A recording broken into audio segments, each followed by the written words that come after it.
Okay, we're focusing on the shoulders and the neck today within the context of a well-rounded practice, and it'd be good to have a belt and a block or two. We'll begin lying on our backs in Shavasana.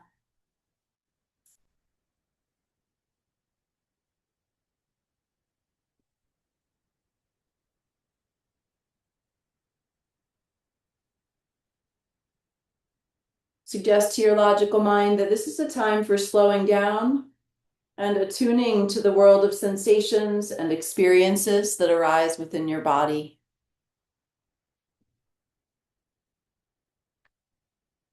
Do you notice any expectations of yourself as you prepare to enter this state of relaxed awareness and the practice?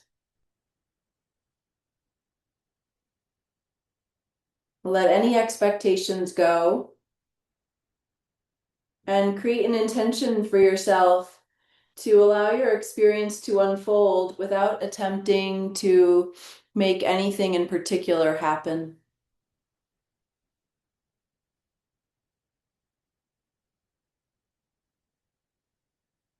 As you begin to notice the contact your body makes with the floor, make any adjustments that help you feel a little bit more settled.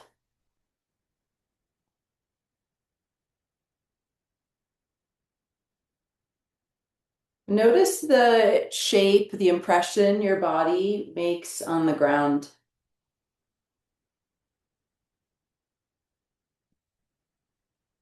Notice if there's any areas that seem to resist the pull of gravity or that are holding on in some way.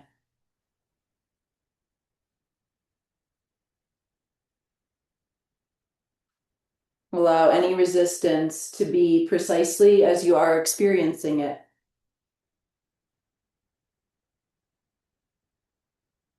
Nothing to change or to fix in what you observe. Simply notice what you notice.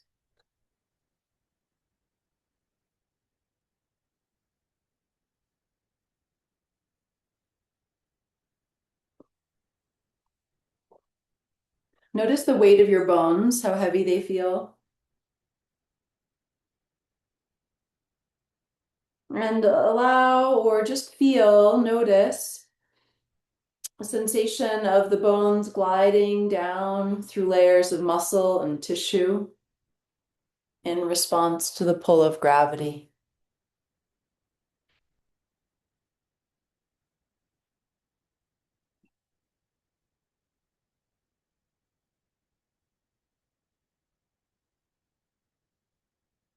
Working within gravity as we begin our movement inquiry. So head stays heavy here on the ground.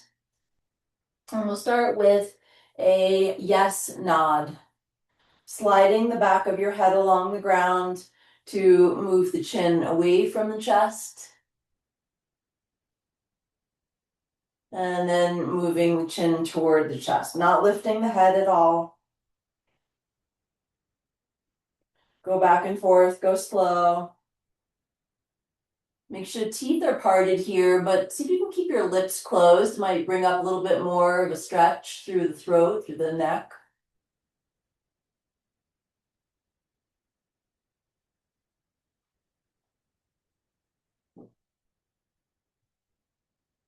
If your nod is small, you can gradually make it larger as it feels safe, finding your safe end range, your comfortable end range.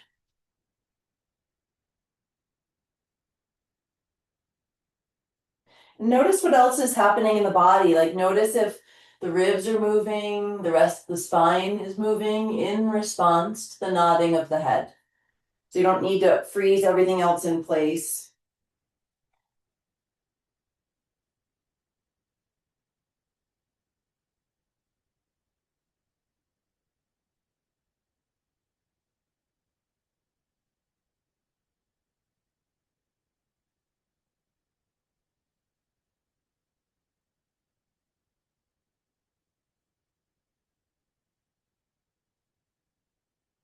Let's gradually make our way back to stillness at center.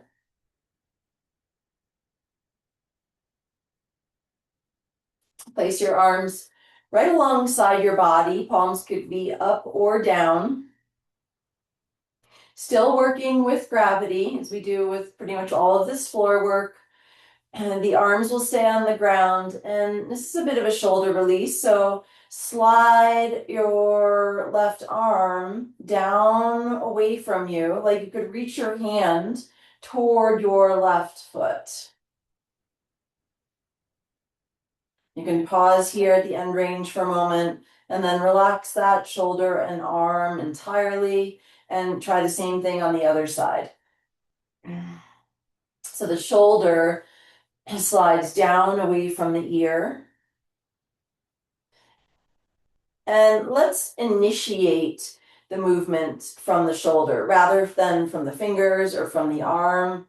Moving the shoulder away from the ear, feeling the shoulder blade glide downward toward the waist, toward the pelvis.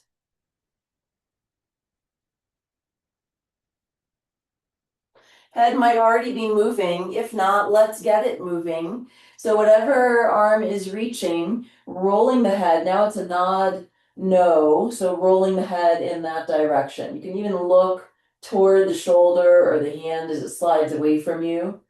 Maybe even underneath the shoulder in a sense.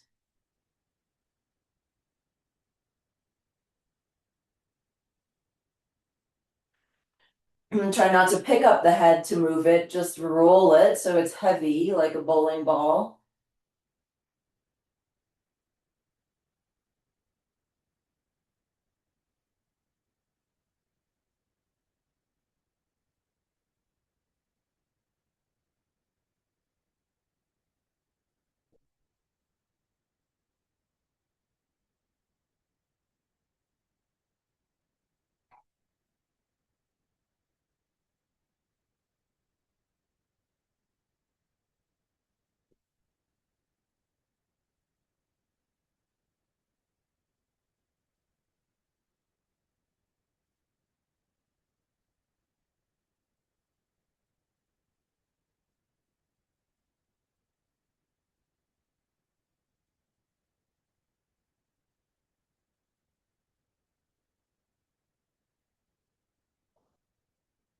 Gradually make your way back to stillness at center. Let's keep the legs straight and heavy on the ground. And this will be a similar movement to what we just did with the shoulders. So we're reaching one leg away from the body. You can flex your foot and push the heel away from you and pull your toes toward you, dorsiflexion. Pausing at the end range for a moment and then relax that leg entirely and try the same thing on the other side. We're alternating here. So the leg slides down relative to the still leg and would look longer if you were watching yourself from above.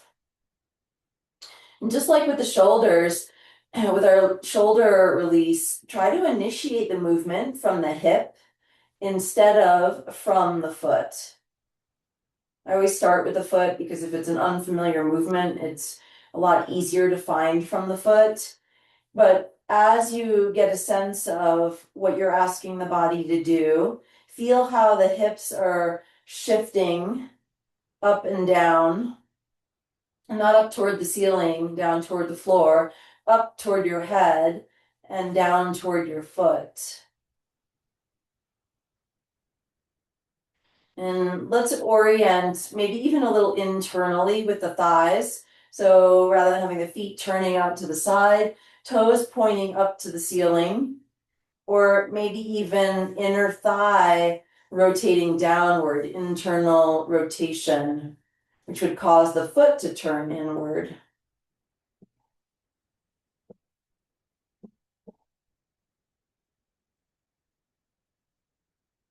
If you're getting any back discomfort or compression, I would focus a little bit more on what's happening in the rib cage. If it's popping up toward the ceiling, try not to let it. Bring it down toward the ground as you continue a few more times with this.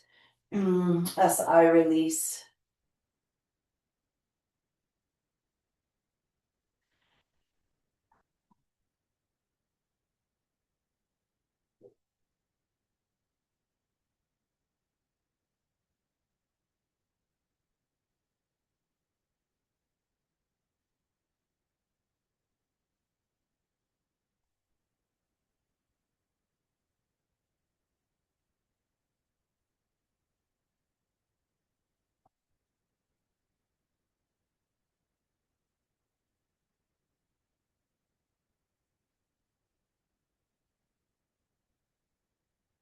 And at the end of that one, let the body come back into stillness.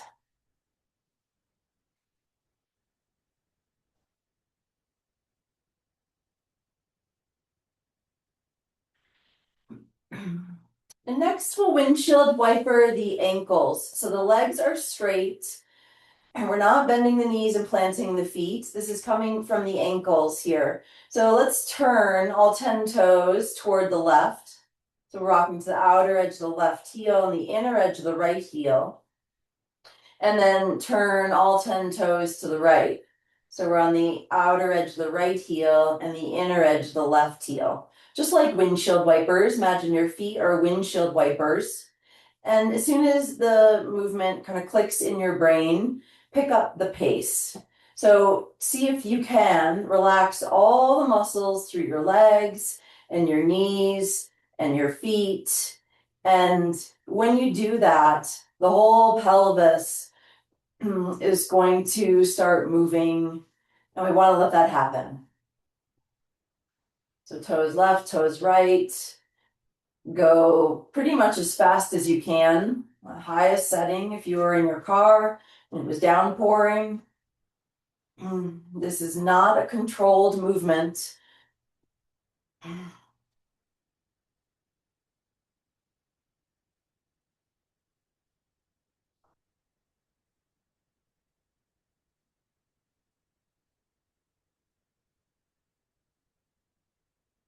And then let's come back to stillness for a moment. Notice any tingling, maybe some pulsing or vibration.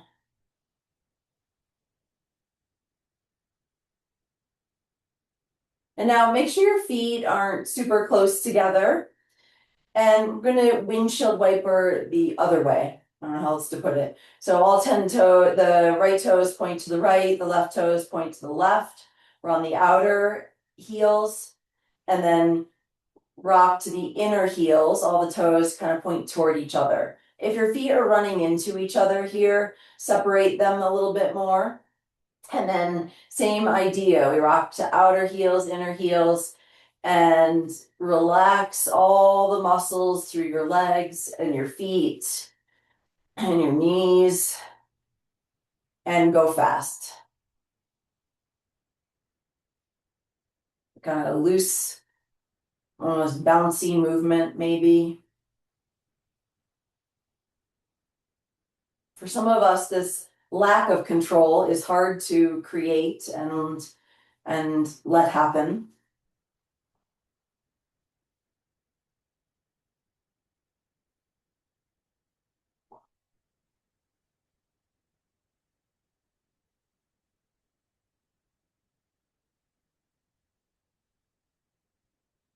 And then come back to stillness. Notice what you notice.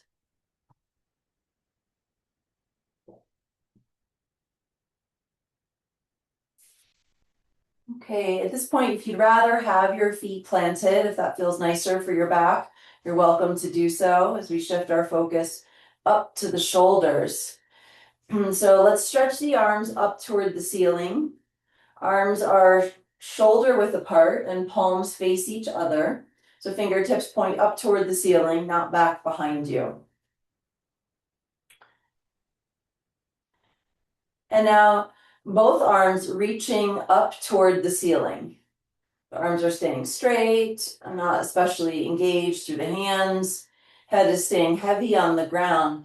Keep reaching, reaching like a plant growing. And as you do, feel how the shoulders lift away from the floor.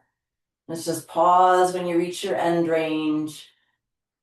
Reaching, reaching, reaching.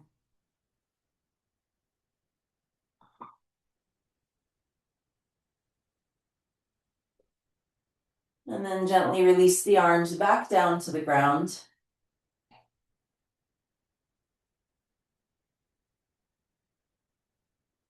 Again, stretch the arms up toward the ceiling. Arms straight, palms face each other, arms are shoulder width apart. And now one arm is just going to stay where it is while the other arm reaches up. Reach, reach, reach, just like we did a moment ago. And then keep the arms straight and airborne. And just see if you can let the shoulder drop back down to the ground. All in a kind of a thumping feel. So same arm, let's do the same arm several times. Reach, reach, reach. And then arm stays in this orientation. We just let the shoulder thump back down to the ground. Try not to control that thump. So we want to hear and feel that thumping action unless it's painful for you. Same arm, a few more times. Reach and then let the shoulder thump back down toward the ground. This is more of that letting go action, which is hard for a lot of us, particularly in the shoulders. We hold a lot of tension. So if you're having trouble with it, just give it time and keep trying. A couple more times on this side. Shoulder lifts away from the floor as you reach up to the ceiling, and then shoulder thumps to the ground when you let it.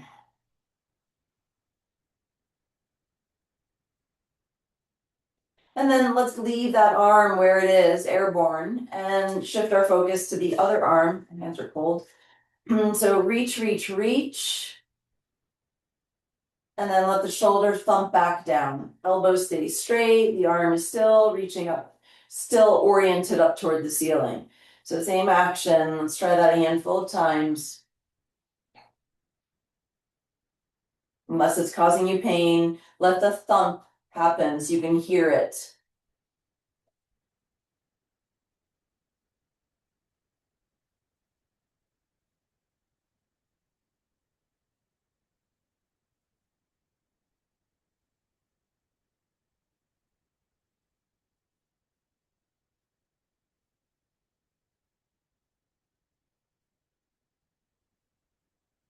Couple more times on this side.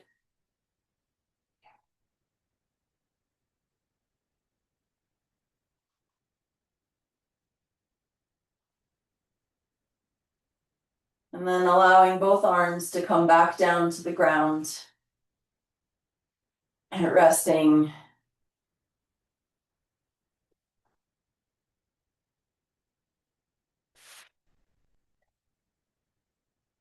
Reach the arms up toward the ceiling again, everybody. And this time, bend at the elbows and take hold of your elbows. Keep a hold of your elbows. Try not to let your hands slide away from your elbows. And shift your arms over to one side. So as the arms shift over to the right, for example, the left shoulder will lift away from the floor. And then we're going side to side here. Hips are staying where they are. So yeah, I could go further if I let my hip come off the ground.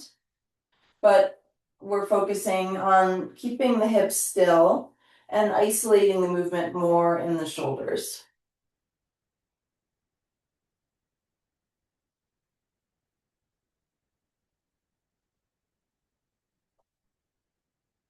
You're always welcome to pause anywhere in the movement, but particularly in the end range, might just steep there for a moment. Keep hold of your elbows. You know, it can be tempting to let the hand slide because then the arm gets down to the ground, but this is not goal oriented. That's not what we're going for. Let's start to incorporate the head. So head goes one way. Let's turn the head in the same direction as the arms, actually. So head rolling. And go slow.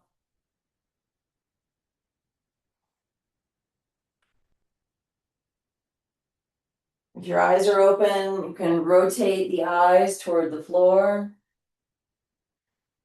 That might give your head more range, your neck.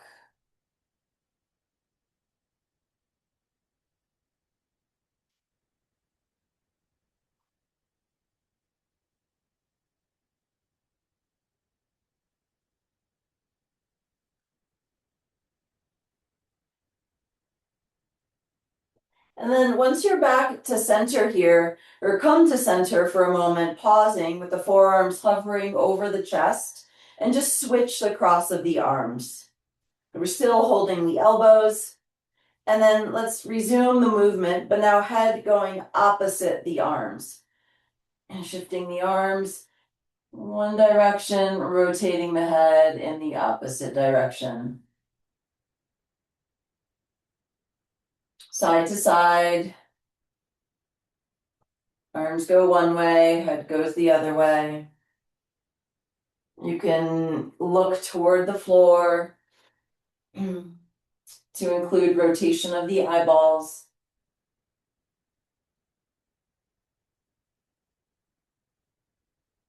That's it. We're just going within our comfortable range of motion, maintaining a quality of ease.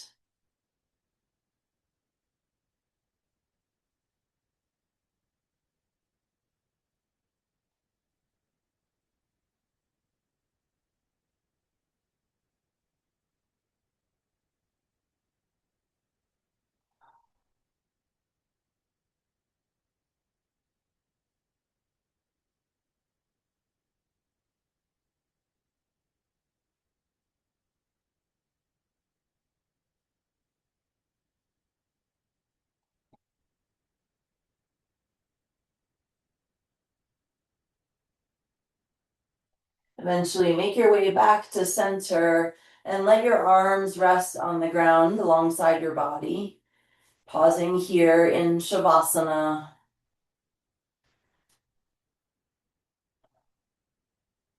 Feel your breath in your body.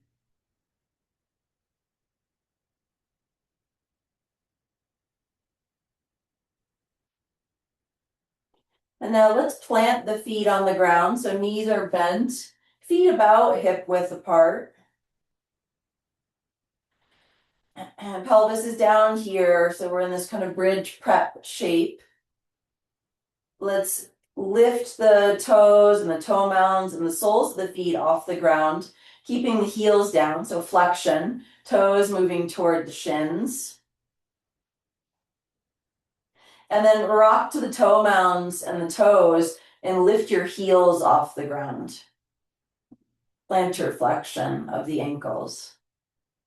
Let's go back and forth and really work to your safest, greatest range of motion. So we could easily just kind of flip-flop back and forth without feeling much.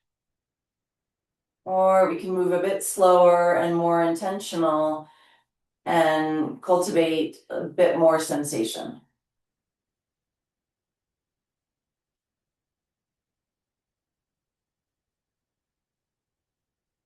Couple more times back and forth, mobilizing the ankles, flexing and essentially pointing, rocking to the heels, rocking to the toe mounds and the toes.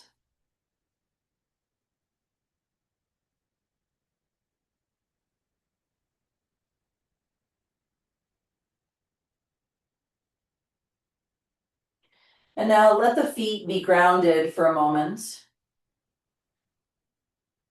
Notice how your legs are vertical. Let's keep them that way as we lift the inner edges of the feet away from the ground. So the knees aren't coming out to the side at all. They're still pointing up toward the ceiling. And we're lifting the outer edges of the feet away from the ground. Good work. And then rocking to the inner edges of your feet, lifting the outer edges of your feet away from the ground. Yep, so it's a lateral movement. It's a side bend for the ankle, but the feet are staying partially on the ground. So if you've never done this before, just give your brain a little time to figure out how to make your body do it. Legs are staying right where they are. It's like you're trying to orient the soles of your feet to face each other. And then orient the soles of your feet to face away from each other, out to the sides. Super important to keep our ankles mobile for balance, for safety. For a lot of folks have a lot of trouble with this one, like they've never done this before, or they just don't have a lot of mobility here, so they're not sure they're getting it. But a lot of this work in this class is a little different in order to keep different tissues awake. So we'll go one more time, rocking to the outer edges of your feet, and then rocking to the inner edges of your feet. And then feet flat on the ground, feet about hip width apart. Feel the toe mounds connecting, big toe mounds, baby toe mounds. Feel your heels meeting the floor and all 10 toes. Okay, let's stretch the arms back up to the ceiling like we did a little bit ago. So arms are straight, palms face each other. Arms are about shoulder width apart. And I'm not really reaching at this point. They're just here in this orientation. Press your feet down and lift your hips into bridge. Lift your pelvis into bridge. Pausing here. And now we'll lower back down one vertebra at a time. And as we do, reach up toward the ceiling. So start to reach your fingertips up toward the ceiling and try to articulate one vertebra at a time, coming back down to the ground. You have to go slow, especially those junctures of your spine that want to move as a unit. And then once the pelvis is all the way down, you can let the shoulders relax, but keep the arms up to the vertical. And we'll repeat that a few more times. So lift the pelvis, it's a bridge. It doesn't have to be a particularly high bridge. Reach the arms up, up, up. Feel that broadening across the back.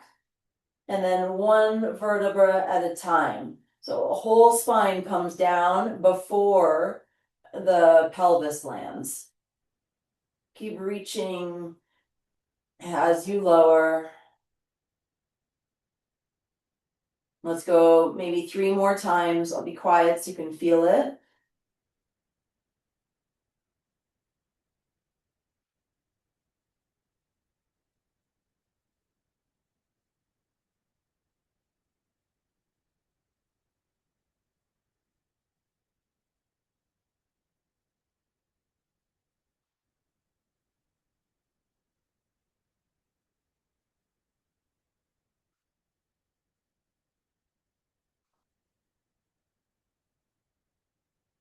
One more time, depending on your rhythm.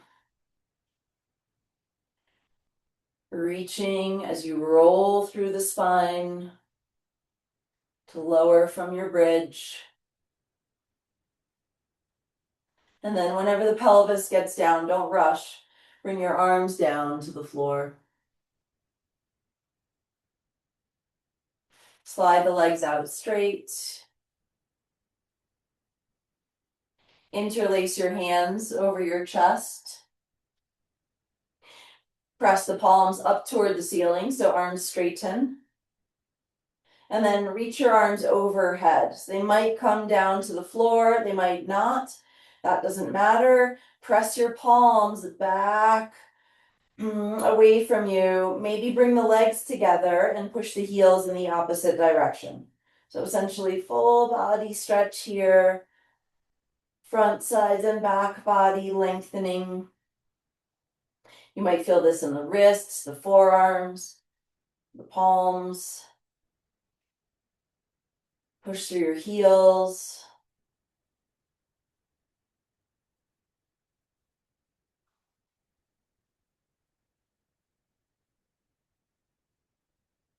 And then release all together. Let your arms rest alongside your body. And notice the field of sensation. Tingling, maybe pulsing, streaming, breath.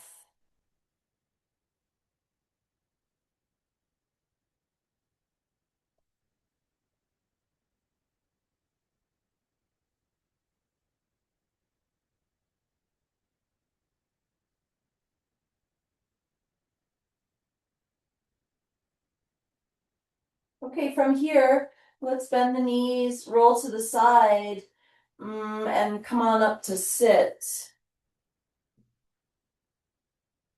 So you might want to sit on the edge of a blanket or a cushion. We want to be able to sit upright, up tall. And we'll sit with the legs out in front.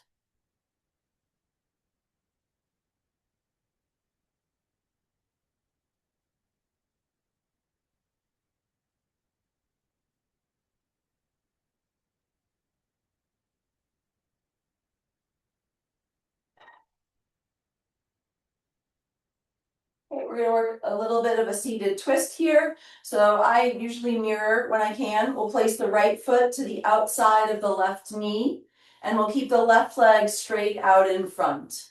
We want to make sure that left foot is flexed, and the toes are pointing up, so that leg is active. And if you're sitting up on something like a pillow or even a block, you might want to have another block behind you because we don't want to lean back into this twist. I'll turn to the side so it's a little easier to see perhaps. So we have the right leg over the left. So this means we're twisting to the right. You can walk your right hand back behind you. And we'll wrap the arm around the leg. That's it. So finding your twist with every inhalation especially, lengthen up from root to crown. And as you exhale, the twist happens from the belly area and kind of emanates outward. Stay in your twist, everybody, and just orient your head so your nose aligns with your sternum.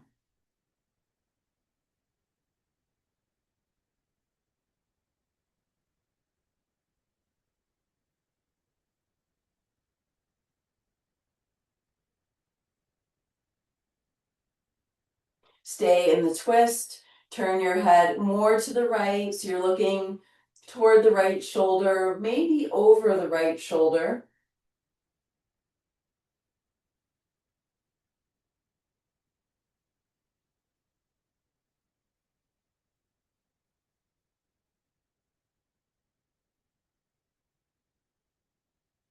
Stay in the twist.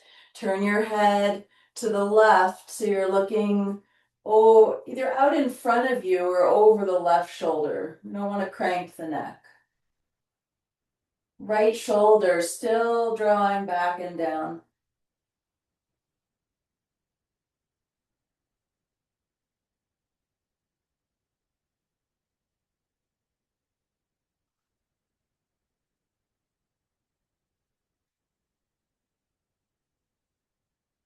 And gently unwind all together and stretch the leg out in front of you. Second side, left foot to the outside of the right knee. Make sure your right toes point up. The foot's got a little bit of engagement to it. And then we'll walk the left hand back behind to start the twist and wrap the right arm around the left leg.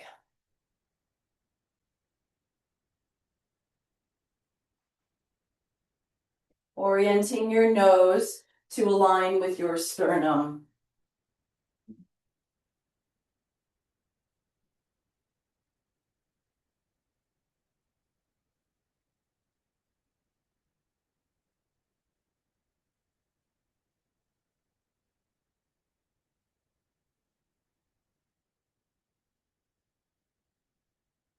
Turning your head to look toward or over your left shoulder, so back behind you.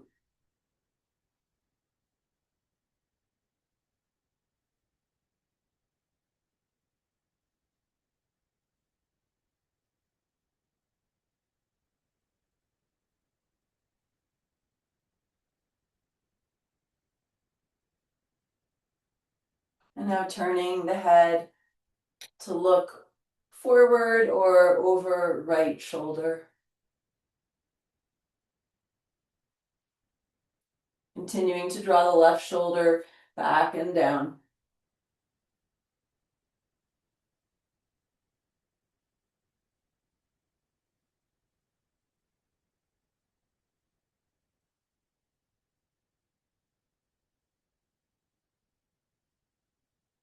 Unwind all together.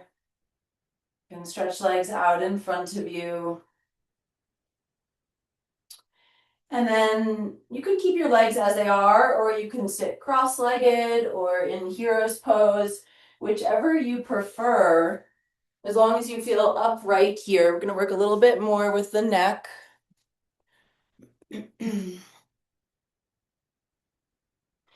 Okay, so make sure you're sitting up tall, and now we'll isolate just the neck moving. So I did this in class the other day, and one of my students was like, no, so just gonna let the shoulders stay down, everybody. So this is a controlled articular rotation.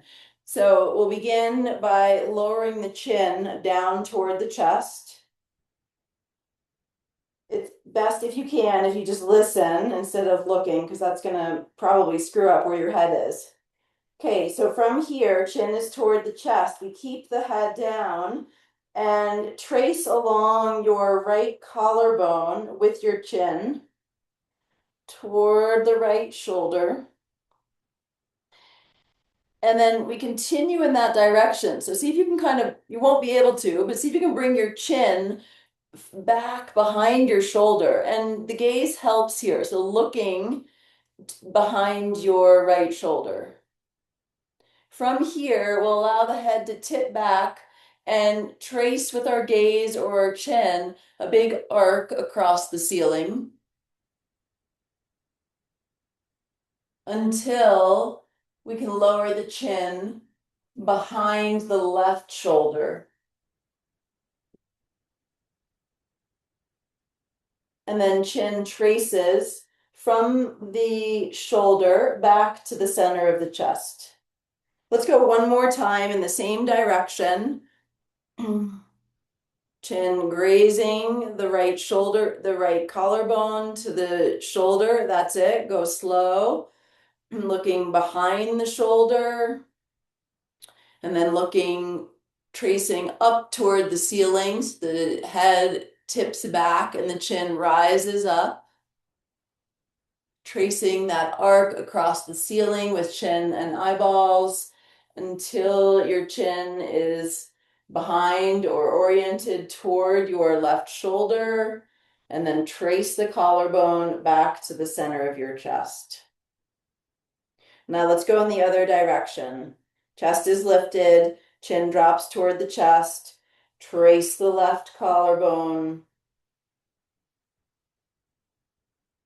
Try to bring the chin back behind the shoulder, look back behind the shoulder, eventually drawing that arc, letting the head tip back, keep the mouth closed, chin coming over toward your right shoulder, brushing the collarbone to the center of the chest. Go around one more time, go slow, working your safest, greatest range.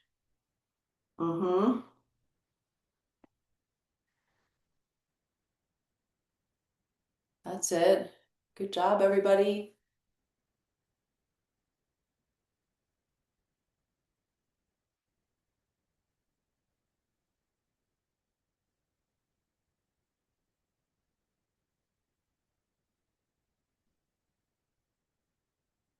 Good, and then once you're back, once you come around to center, head is centered at the top of the spine.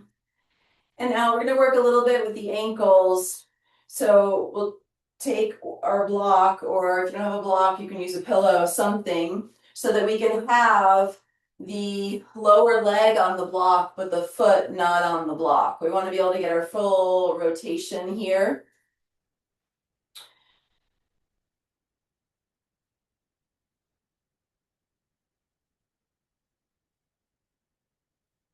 Okay, so we'll start by flexing the foot. Pull your toes toward your knee. The leg will stay straight and the leg will stay in this orientation the whole time.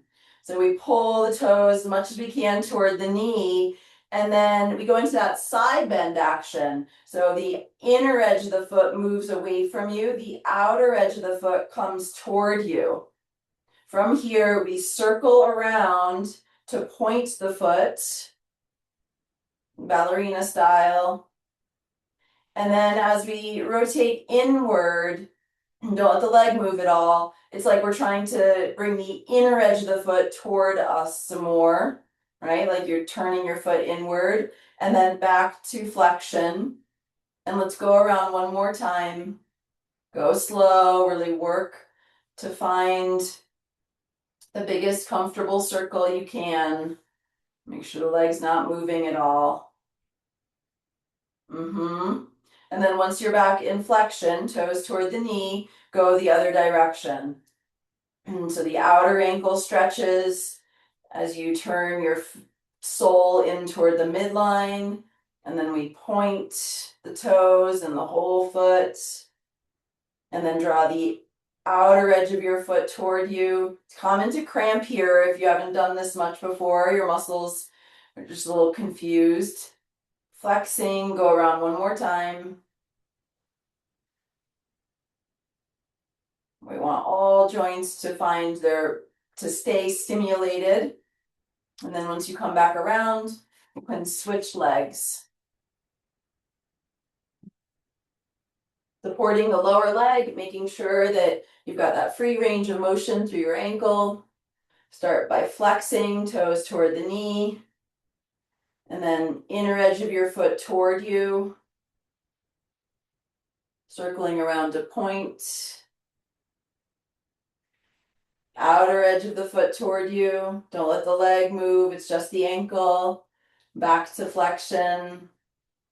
Go around one more time.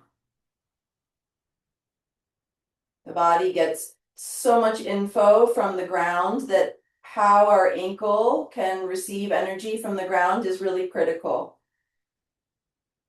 Whenever you're back in flexion, pulling the toes toward the knee, switch directions.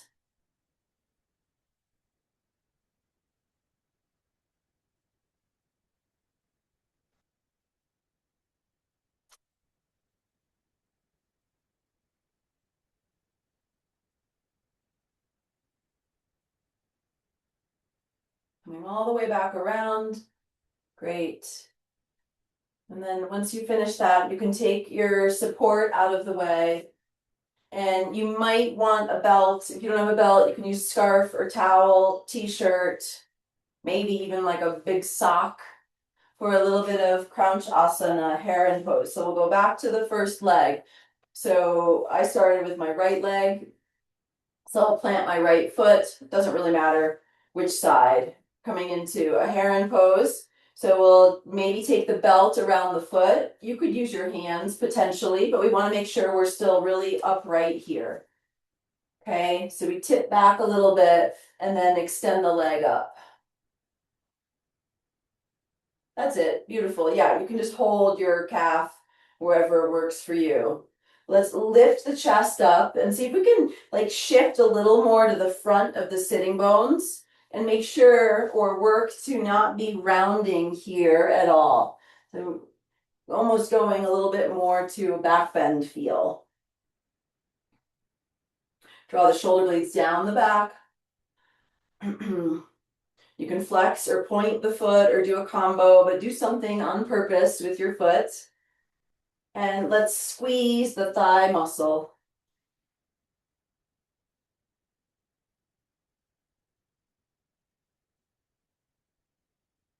Good, everybody. Now from here, we're going to remove our hands, remove the belt, but try to keep the leg right where it is.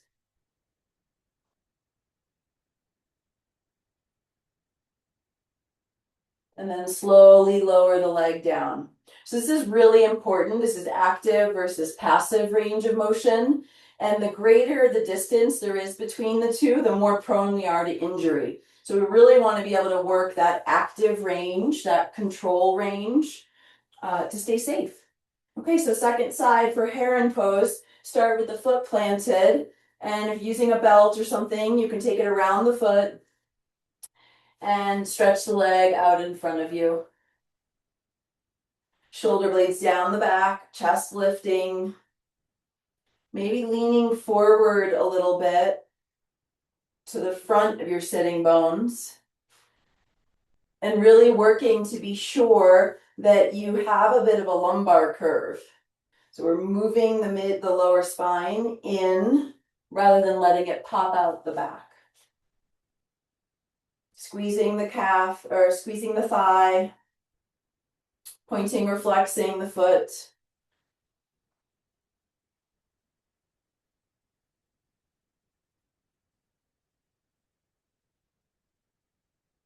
And now we'll try to keep the leg where it is, but remove our support.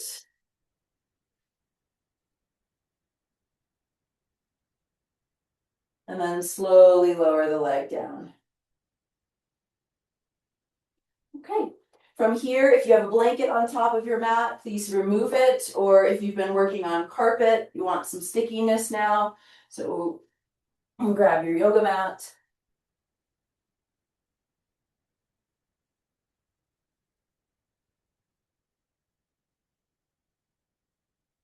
And we'll come into downward facing dog. If downward dog isn't for you, you can come into child's pose instead.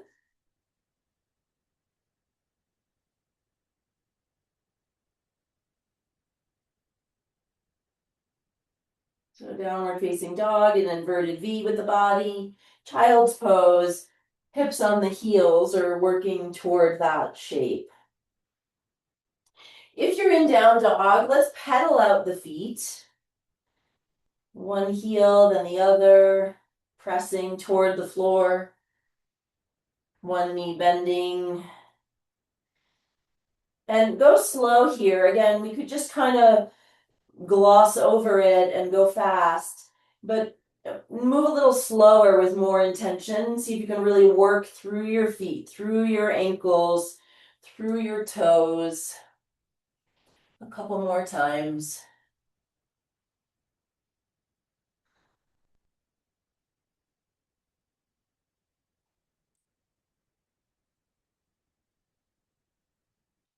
And then in a slow and gentle way, walk your feet forward or your hands back and make your way up to standing.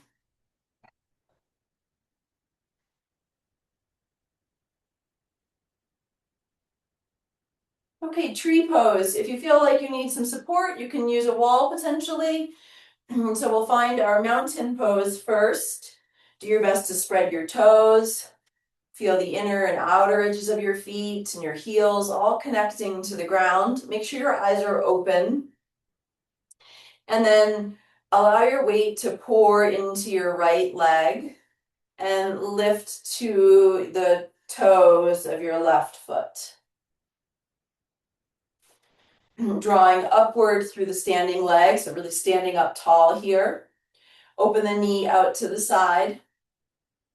And then let's just let the leg do it itself rather than using the hand. So leg lifting and foot landing wherever it does. Maybe it stays quite low, part on the floor, part heel on your leg, toes on the floor, or you can slide it higher up.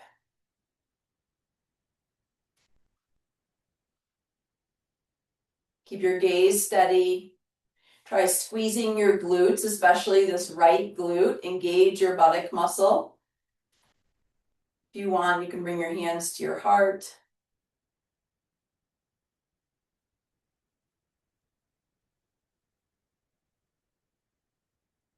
When we lose our balance, we usually lose the connection of the big toe to the ground. So see if you can super glue your big toe to the floor.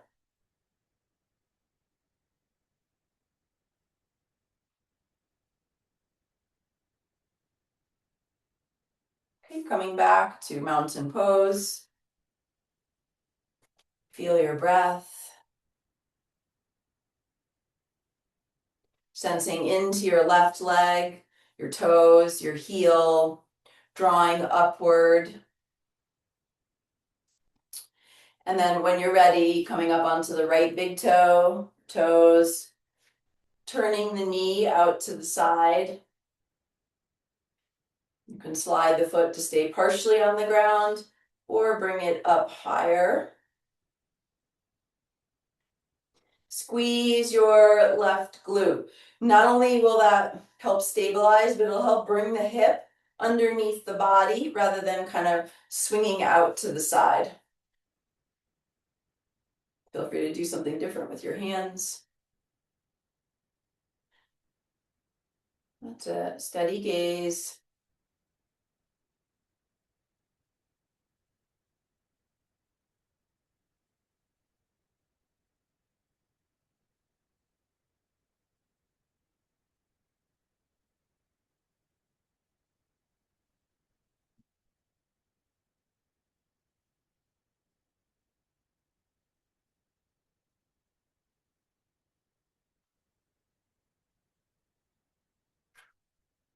Gradually coming back to equal standing. Okay, if you can go over to a wall or any kind of support, like a dresser or something, just have your hand resting, that would be good. So we kind of take the balance out of this next one. So we're going to try to stand with one leg on with one foot on a block. If you don't have a block, see if you can find something similar, maybe like a few books you could stack up. We're doing a pendulum, so I'll just show you in case going over the wall means you're out of view. Okay, so I'm having one foot on the block. Make sure your heel is on the block or the books. If anything's not on, it's the toes. Yeah, we don't want the heel hanging off. That won't work. Okay, so I'm standing up and this free leg doesn't touch the ground. So you need maybe a handful of books. Standing up tall with the head on top of the spine. So we're pretty active through this standing leg, but this free leg is just doing a little swing. And we really want to let go as much as possible through this leg. So I'm not engaged and moving it like a robot. I'm letting it, it's like more like a rag doll with this leg. See how much you can let that leg go, be heavy. This is released for the hip. I said we were focusing on shoulders, but we're also doing a lot with the ankles and everything else.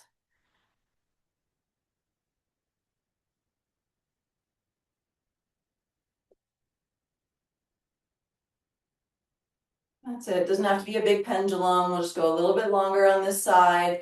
Almost like you could feel the thigh bone, the femur, dropping a little bit out of the hip socket.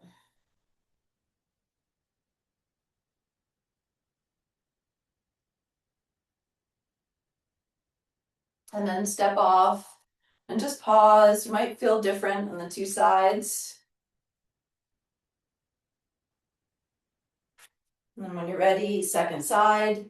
We don't want to be struggling with balance, so please use something if you've got it handy to take the balance out of the equation. Standing up tall through this leg that's connected to the block or your books, and other leg hanging and swinging freely. Just a small pendulum. Be sure your head is up. You don't need to look down. One leg might feel really different. Like my one leg is not doing the same trajectory as the other. One might feel more resistant to the pendulum. Just notice with kind attention.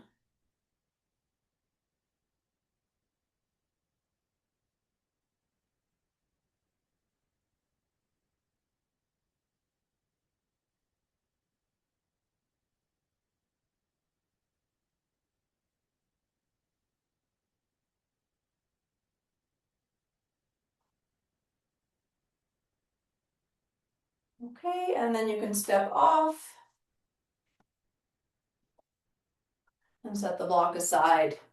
Okay, we're going back to the shoulders, everybody, and we'll stand with the hands alongside the body here on the body, and they're going to stay there. Okay, so for this one, the arms stay straight. So please don't bend your elbows and don't let your hands come forward or back. They can go up and down. Notice my elbows aren't bending, but not forward and back. So this is for the scapula, for your shoulder blades. Okay, so we're going to begin by drawing the shoulder blades toward the spine. So between the shoulder blades, imagine you could squeeze your spine. And when you do that, try not to do it by puffing the chest forward. See if you can do it by moving the shoulder blades toward the spine. Okay, so that's retraction. We'll pause here and just feel that. And then see if you can move your shoulder blades a little bit more down. So the hands will slide maybe a little bit more down toward the knees. From here, keep the hands where they are and bring the shoulder blades forward.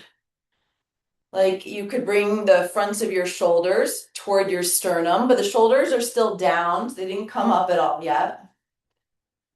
And then we keep this forward orientation, protraction, and bring the shoulders up.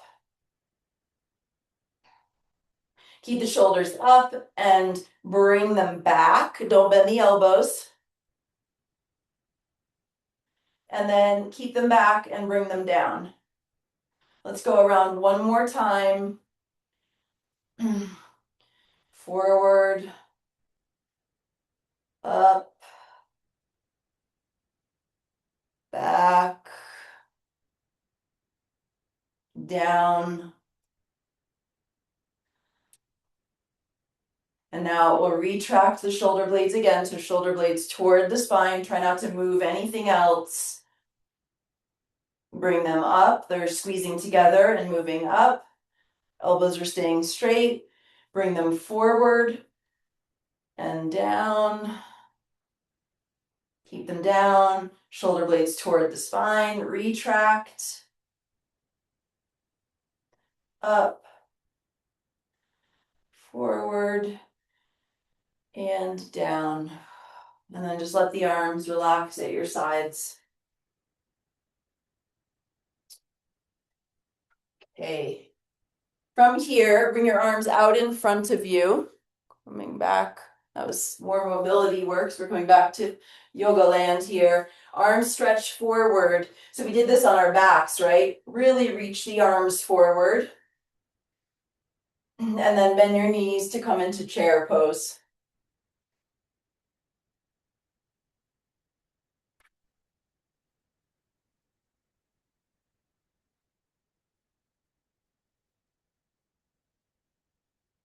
Stand up and release your arms. If you're getting any knee discomfort, you don't need to bend as far, but also make sure your weight is more in your heels. Okay, arms stretch forward, reach, reach, reach. Feel that protraction. Bend the knees, coming back into chair. Toes are on the ground, weight is more in the heels. And then you can keep your arms right where they are, or keep reaching them away and let these arms come up more alongside the ears. Reach, reach, reach. This time we'll keep the arms alongside the ears as we straighten the legs, coming up to standing. Keep reaching the arms up, up, up, palms face each other, and come back into chair. If you're getting shoulder pain, you can have the arms more in front of you. Reach, reach, reach. Push the floor away, straighten the legs, reach up. And then release your arms down. Good. Let's take a wide stance. Setting up for warrior two. So we'll turn, let's take it on the left side first. Turn your left toes to point to the short edge of your mat. Left heel, pretty much aligned with right arch or right heel. Hands on your hips. Take a breath in here. And then as you exhale, bend your knee. So it's warrior two foundation. And then push through the floor to straighten the leg. Inhale. This is our little shape here, a little movement, a few more times. So as you bend the knee, see if you can root more through the outer edge of your back foot. Inhale to rise. Imagine you're moving through something really thick, so you've got your own resistance.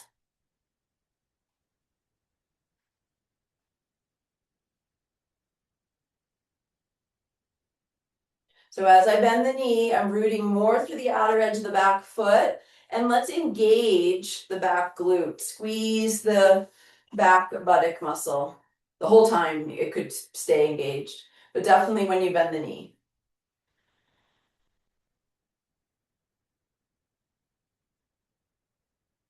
Adding one more element here. So if you forget about the first couple, it's okay. As you bend the knee, we're trying to root through the outer edge of the back foot, trying to engage the glutes, particularly this back glute. And imagine you could wrinkle your mat between your feet. So try to hug the feet in toward each other when the knee is bent.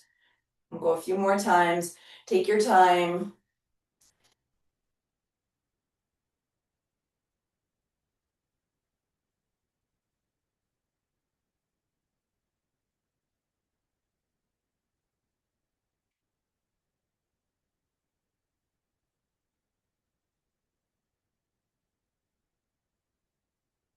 Beautiful. Once the leg is straight, let's pivot the feet for the second side. So what is now your back foot? Those toes point to the long edge of your mat or a little bit in. And your front foot toes point to the short edge of the mat. Or roughly aligned front heel with back arch or back heel. Take a breath in here.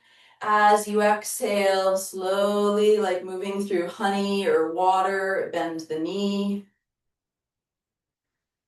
Find your own rhythm here. Inhaling to rise. Exhale as you come into the warrior two shape, root more through the outer edge of your back foot. So we're trying to create a little bit more arch space.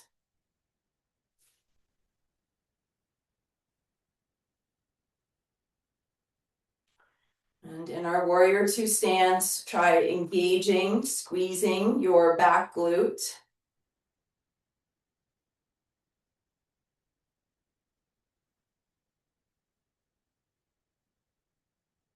And then last element to experiment with is imagine you could wrinkle your mat between your feet. So you're hugging your feet in toward each other.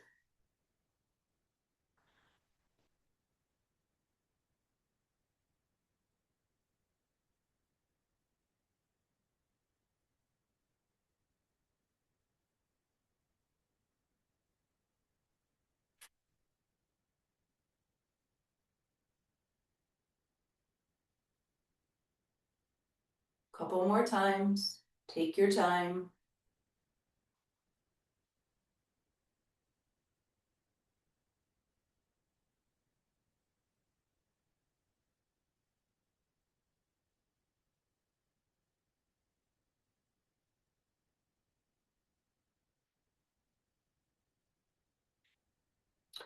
Great, and then the next time you straighten your leg, can pivot your feet so we're set up on the first side again. If you have a block handy, grab it for triangle pose.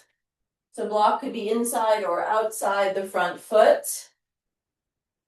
We have our same setup here. Front toes point to the short edge of the mat. Back toes point pretty much to the long edge of the mat. And front heel is aligned with back arch or back heel, somewhere in there.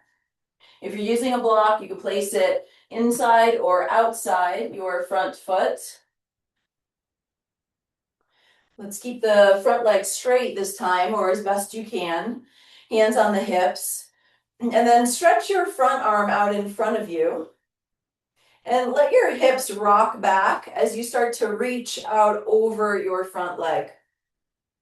That's it. And then it's usually the hamstring that says, that's as far as I'd like to go. Once you get there, don't change anything other than bringing your hand down to your block. You might have to flip the block to a higher setting to avoid, rounding to get there. Or if you don't have a block, you can just rest your hand on your leg.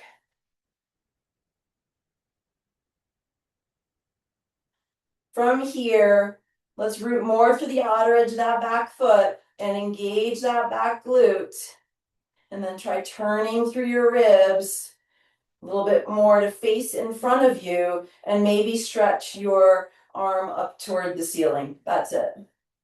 You can bring your gaze down toward the ground.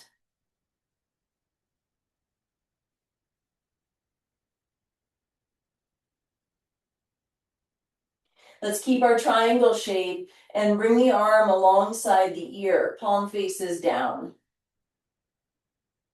Root more through the outer edge of the back foot and reach, reach, reach through the arm.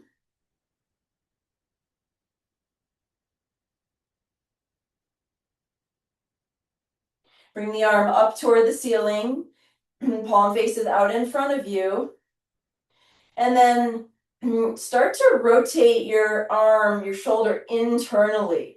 So if your palm is facing out in front of you, we'll orient the palm to face toward your back foot, so the thumb points in, and then keep going as much as you can. So the thumb will point away from you, and your palm faces back behind you. And now go slow here, because this is deep shoulder work. Keep that internal rotation and see if you can bring your arm a little further back behind you. And maybe keep internally rotating. And the thumb now will point back and the palm faces up. Keep moving that arm back behind you. And then see if you can circle the arm so it's alongside the body. So thumb points back, palm points up. And then we'll rewind that kind of circle we just did. So keeping that internal rotation, bring the arm back behind you as much as you can. And then as the arm comes up toward the ceiling, rotate it back to its normal setting. So palm faces in front of you, thumb points kind of overhead.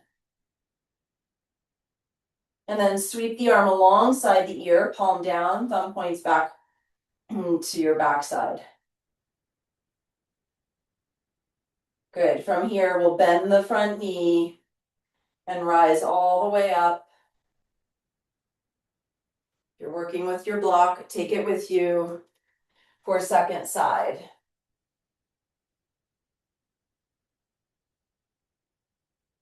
Okay, back toes point to the long edge, front toes point to the short edge.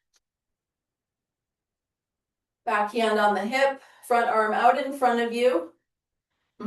Let the hips shift back, reach, reach, reach, keeping this underside nice and long. And then just bringing the hand down when the leg doesn't want to go any further, doesn't want you to go any further.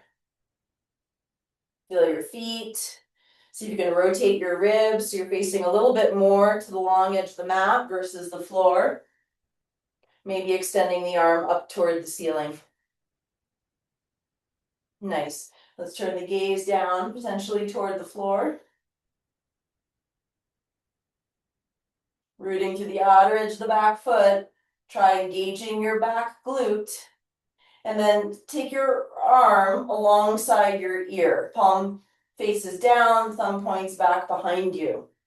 So if you root more now through the outer edge of the back foot and reach, reach through the arm, you might feel a nice side stretch.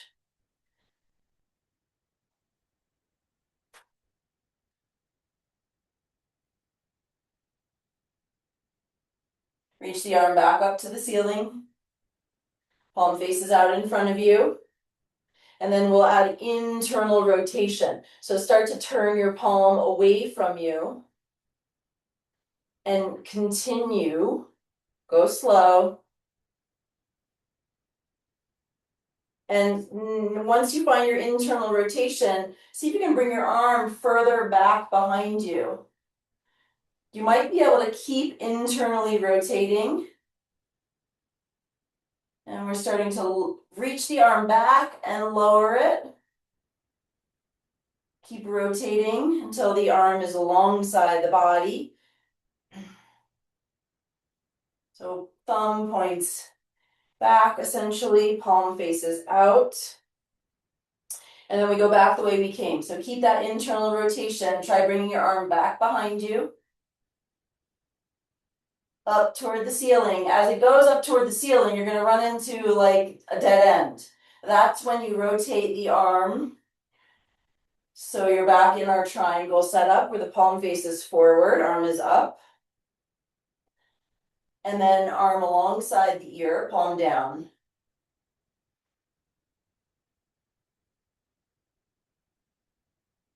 Bend the front knee. Push the floor away. Rising up. And let's come back to mountain pose.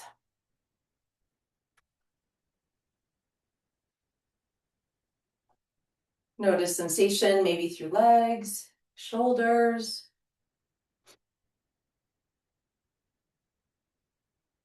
Feel the river of breath.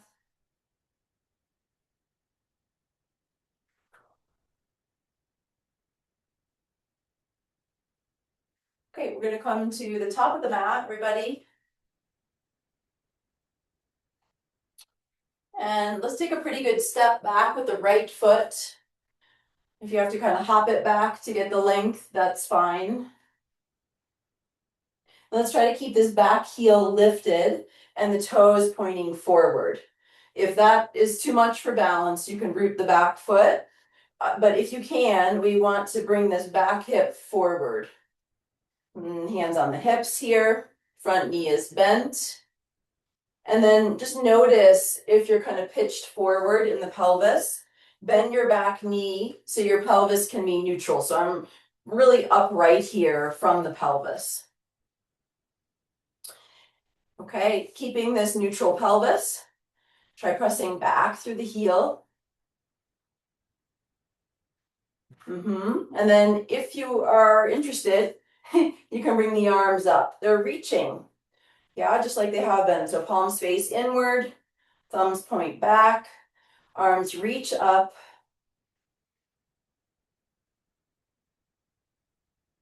Slow, steady breath. High crescent lunge, Ashta Chandrasana. If you want to work a little bit more, engage your back glute. That's going to help stabilize and open the front hip. You could also try hugging the feet in toward each other, as if you could wrinkle the mat between them.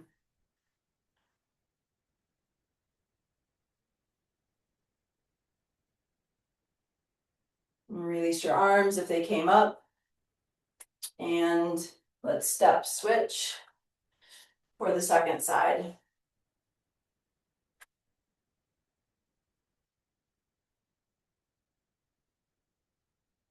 We want a pretty good length in our stride here.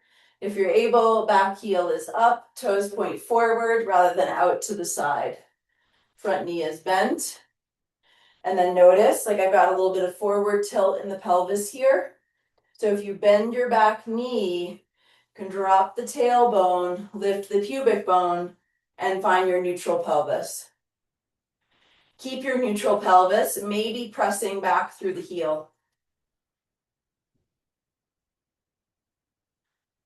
Okay, if you have a cranky back or you're struggling with balance, keep your hands down in your hips or out wide. Otherwise, you can reach your arms up and really reach the arms. Adding a little bit more leg engagement, engaging your back glutes, squeeze your back buttock. And try hugging your feet isometrically toward each other. So front foot drags back and back foot drags forward.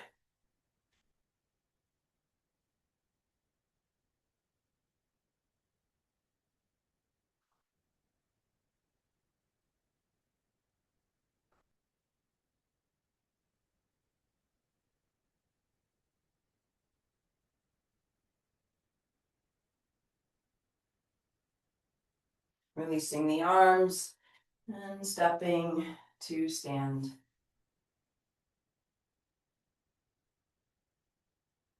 Mountain pose. Just pause here, notice what you notice through your body, mind, mood, breath.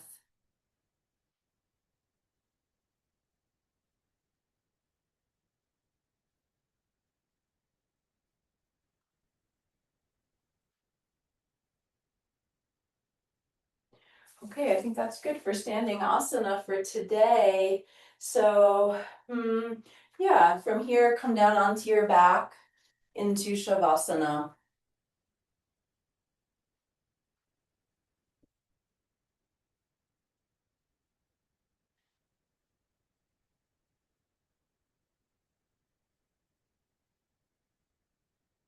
Make yourself comfortable. I'm going to sit up so I can talk you through a little guided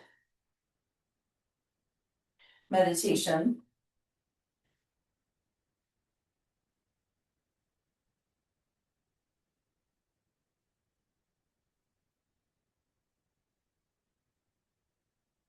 Making any adjustments so you can be comfortable and warm and rest here for a little bit.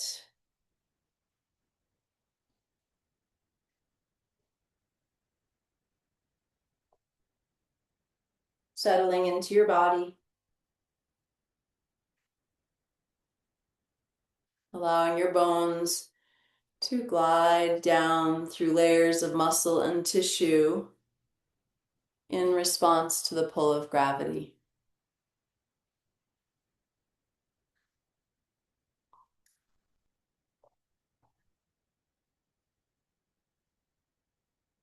And notice if there are any areas in your body that are resisting the pull of gravity in this moment.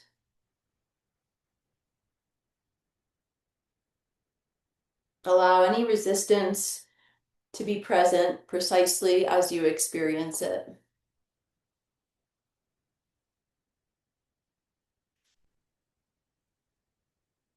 Invite your logical mind to remain present to help you witness the dimensions of your experience.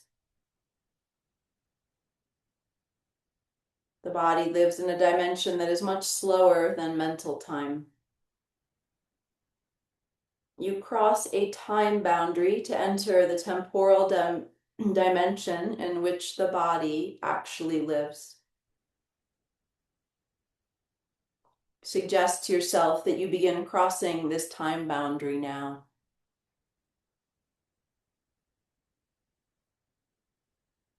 What is your internal mood in this moment? Are particular feelings or emotions present?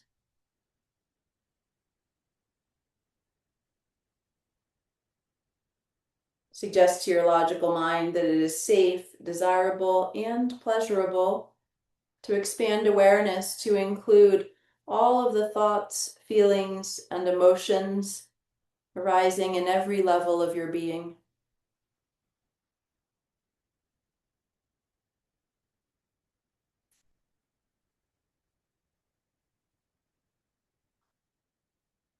As you give permission for all parts of your experience to be present,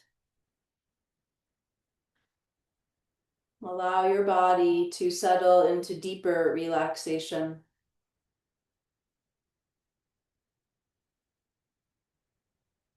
Where does your awareness travel as your body relaxes and your mind slows down?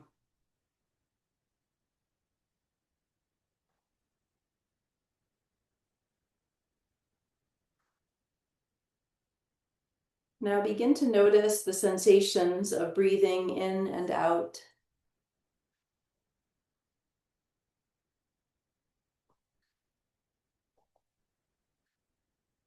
Without attempting to change or alter your breath in any way, simply notice the way your body is breathing in this moment.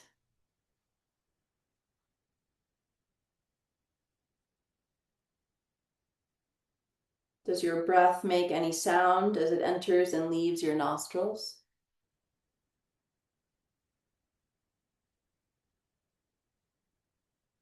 How far down in your torso can you feel the movement of your breath? to your collarbones, to your ribs, to your upper belly, maybe to your lower belly.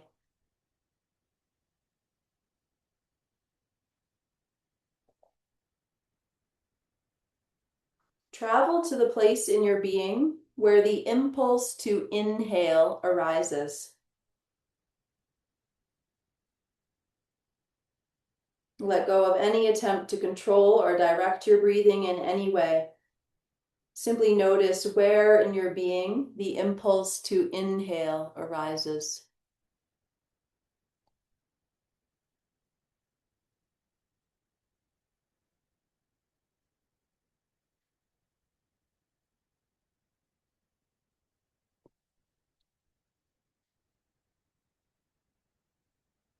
Where does the impulse to exhale arise?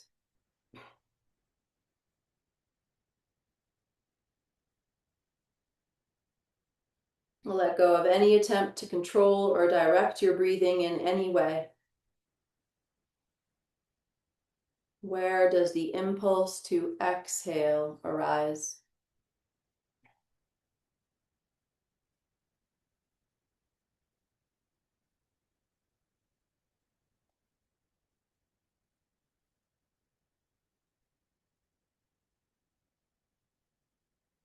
How does your body feel when you are listening to the sound of your breath and traveling to the place in your being where the impulse to inhale and exhale arises?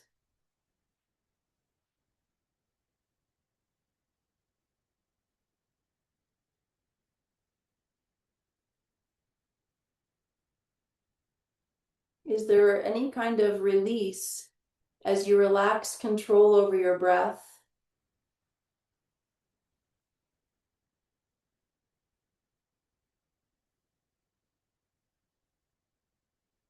Who is breathing your body in this moment?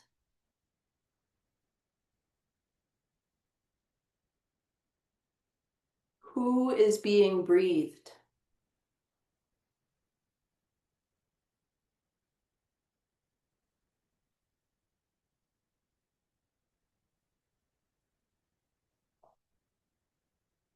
Allow your awareness to expand to include any sensations moving through your organism.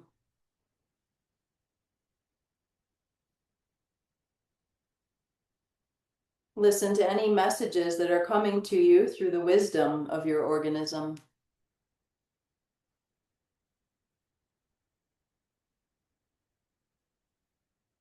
Let go into the pulse of your own being.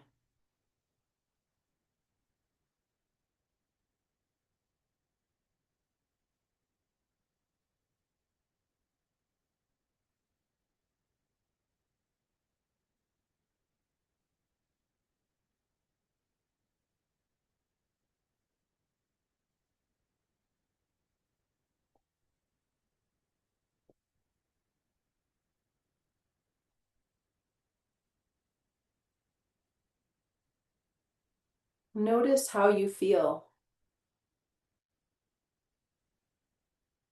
Notice any changes that have occurred in your breathing or any other aspect of your experience since we began.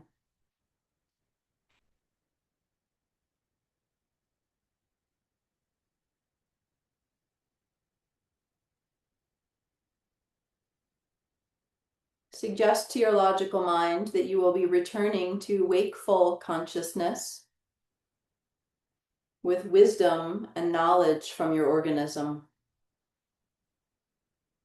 You'll be returning with the feeling of having had a healthy, rejuvenating sleep. You'll be returning alert and ready to move on to the next events of your day.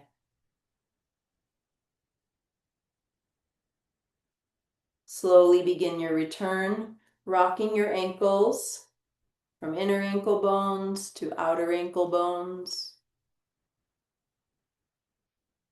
Roll your wrists from the inside to the outside. Roll your head from side to side.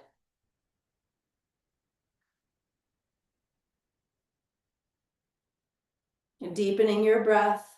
Bring up a good stretch, allowing any sounds to emerge as you move.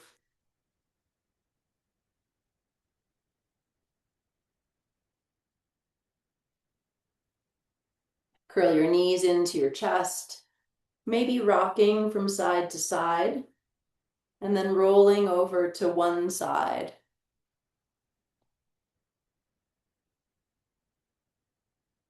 And whenever you feel ready, you can slowly lift up to a sitting position, letting the head be the last part of the body to come to vertical.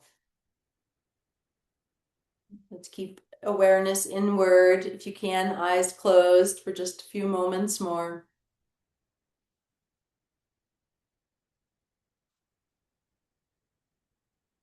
Notice the speed of your thinking. Notice your mood. Notice your breath.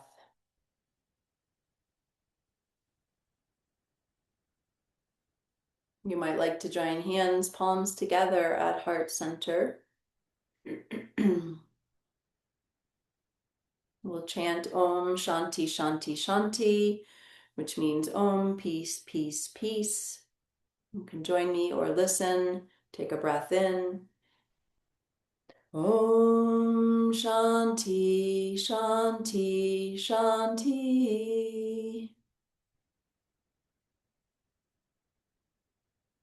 Thank you, thank you, thank you. Namaste.